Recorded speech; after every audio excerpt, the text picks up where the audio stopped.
mintzorduakeko saioak egiten hasi gara.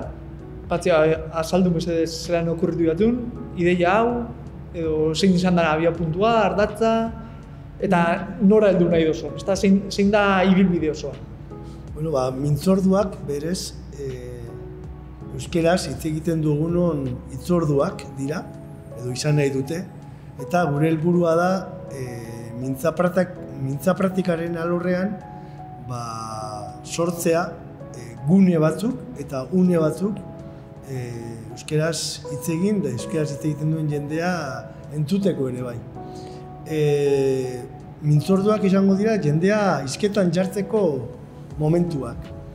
Eta jendea hizketan jarri nahi dugu entzuteko, entzumena lantzeko, ulermena lantzeko, gai interesgarriei buruz hitz egiteko, eta horrela binaka jarriko ditugu euskaldunak hizketan.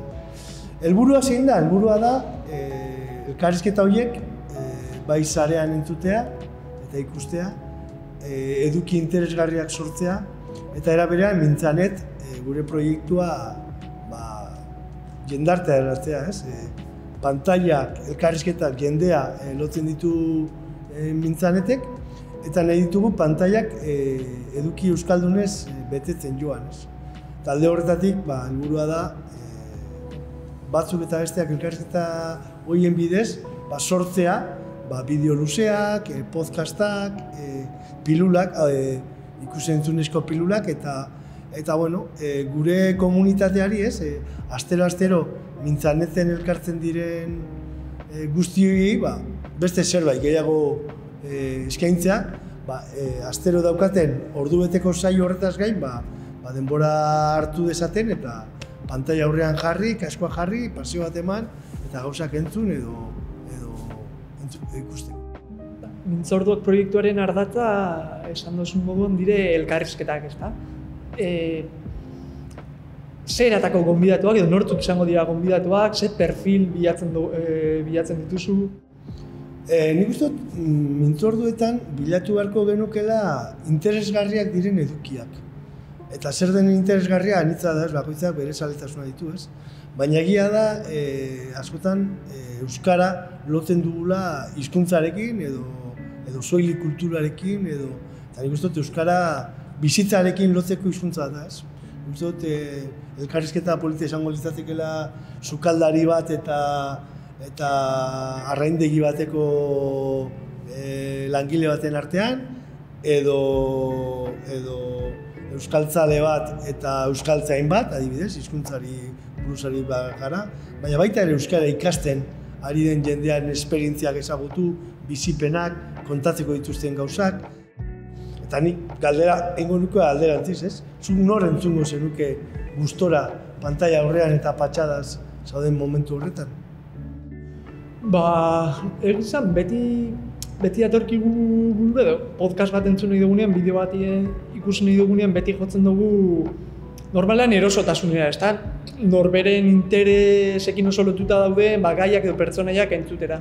Gustatuko litzaidake pizkat, sortzaileak, ez bakarrik zinemagileak, sortzaileak, euskarazko sortzaileak entzutea. Azkenean ikuste dudalako artea dela benetan pertsona hori benetan eragiten dozkun disiplina bat, eta artearen bidez mundu oso bat zabaltzen dela, ezta? Bai euskararentzat, bai gizartearentzat, jorratzen direlako arlo sozialak, politikoak, eta bestaldean egongo direnak bai berton, mintzorduaken asmoa badalako zuzeneko publikoa aukitea, baina baita pantaila bidez mundu guztiko euskara ikasleak, euskara praktikatu nahi duten mintzaneteko edo mintzalaguna proiektutako ikasleek eurek entzuteko islari erakargarriak aukitza nik uste dut oso potente izango zara. Ia esmatzen dugun, formato horretara ekartzen nolabait euskarri ezberdinetan, zuzenekoa, elkarrizketa entzuteko, ostekoa, grabaketa horien errealizazio batekin, eta kamera ezberdinekin grabatuta, mikrofonia on batekin, aurrez aurre baina lasai, paperik gabe, gidoirik gabe, aurkezlerik gabe, eta elkarrizketa horretako bikiden arteko rolak nolabait berdindu, ez? Ez izatea bat elkarrizketatzailea eta bestea elkarrizketatua, ez? Hori horretarako ere maila bat egon behar da, baina sortu behar da konfiantzat, eta behar bada hor ukiko dugu uste dut nik erronka handiena. Jendea hizketan jarri nahi dugu, gero eta jende gehiago euskeraz hitz egin dezan, ez? Mintza praktikaren mundutik gatoz, eta mintza praktika da gure helburua, ez? Jendea hizketan jartzea. Orduan, bitarteko bat izango da, ez? Eta bitarteko horrek nola funtzionatu dezakeen, berritzailea izan nahi du formetan, publikoarekin, kamera ezberdinekin, nazioarteko gure komunitatearen konexioarekin, beraiek ere parte hartzen jarri nahi ditugu, Uruguaitik, Kataluniatik, Argentinatik, Alemaniatik, dauzkagun mintzaneteko bidelagun eta bidelariak, eta bueno, azkenean, elkarrizketa guztien artean ere, elkarrizketa globalago bat sortzeko. Horrekin nik uste dut sortuko dauela bai, nola bai,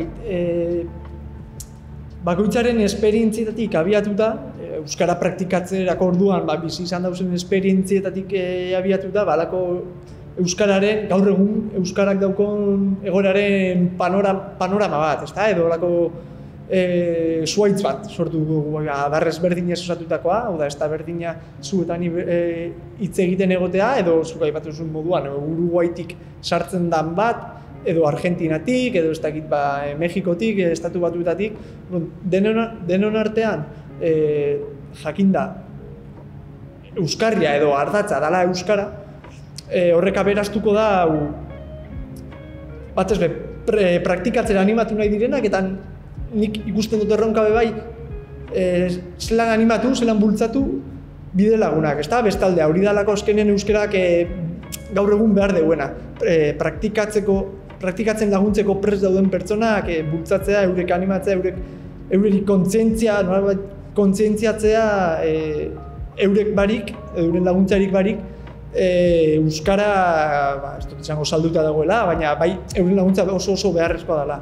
Mintzanete 10 urte bete berri dauz, orain arte funtzionatu izan dago era batera, erabiltzaile kopuru jakin batekin, pandemia etorri da, buelta mundutzo egoerari, bikoiztu, hirukoiztu egin dira erabiltzaileak, eta orduan guk bai, kudeatzaileok, edo mintzaneteko arduradunok behar izan bat auki dugu, nolabait, orain arte iritzi eskaren horretara iristeko, eta horretan gabiz formula berriak asmatzen, probatzen, eta hemendik aurrera, orain martxan jarri dugu mintzorduak, maiatzean izango da mintzaguna Berton Donostian, kontuan okin da guk 10 urte bete ditugula, eta bagerak berak 30, eta gero etorriko da mintzanet eguna 11garrena, eta joango gara hemendik aurrera aldogun moduan, beti indartu eta gogotzu proiektuan sinisten eta lanean.